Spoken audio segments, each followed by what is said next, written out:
Okay, I'm back out here with the FlyBear P-38 Lightning 2-channel Warbird, and I have retrofitted it with a 1mm carbon spar, and I wanted to see if that makes any difference in its right turn authority now that I have the airframe completely squared up. I want to see if, that one wingtip was a little bit higher than the other one, and now everything's all squared up and even. So if this isn't it, it's a weak motor, but let's see what we have.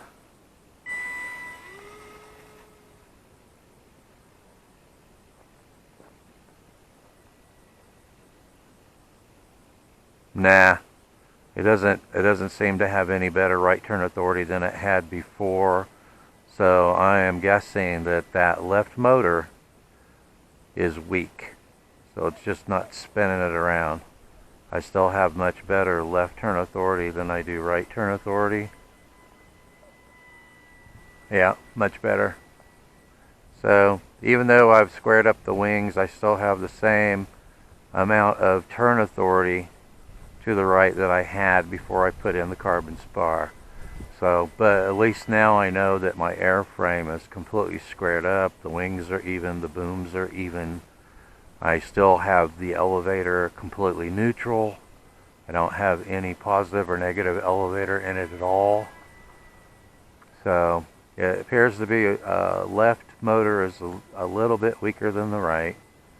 And so it's just not, when I give it full right stick, it's just not spinning it as well as it's spinning it to the left. Oh, well, I mean, it's a fun plane to fly. It would be a lot funner if I had an equal amount of thrust in both directions, but it's a very cool airframe. I like the plane. It's a shame that mine had some issues, but very light wing loading. I'm not having to finesse the turns on the throttle with this one the way I do with the other FlyBear planes, where you gotta kind of nudge it when you turn to keep it from nosing down. This one doesn't do that. So I think this one is actually an easier plane to fly than the other ones are, because it does have such light wing loading. It doesn't nose down if you just hold the stick when you're turning it.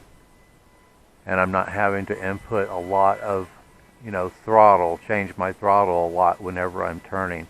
As long as you turn shallow. If you really dump it over, then yeah, it's going to lose lift and it's going to nose down.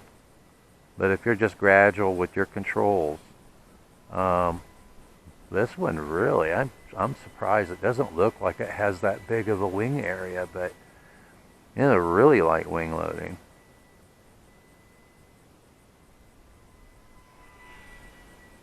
Not a neat looking plane.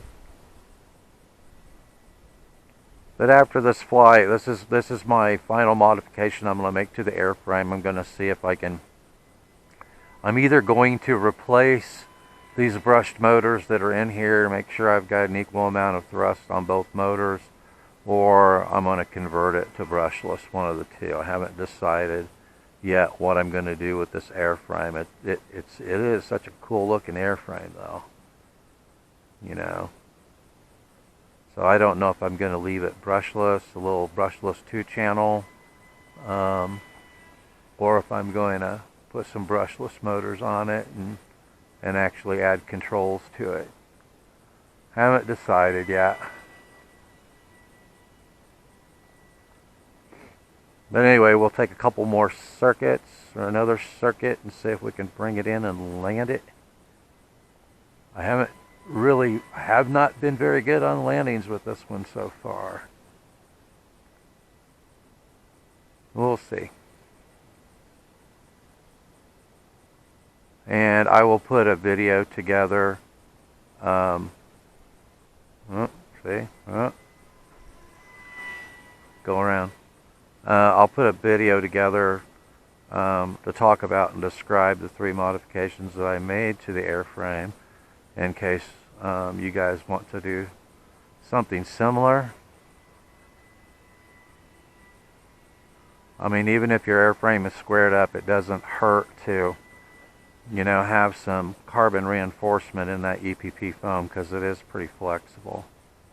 And if you decide to do a brushless conversion on this plane, then I would recommend, oop, tough landing, I would recommend putting in carbon reinforcement in it.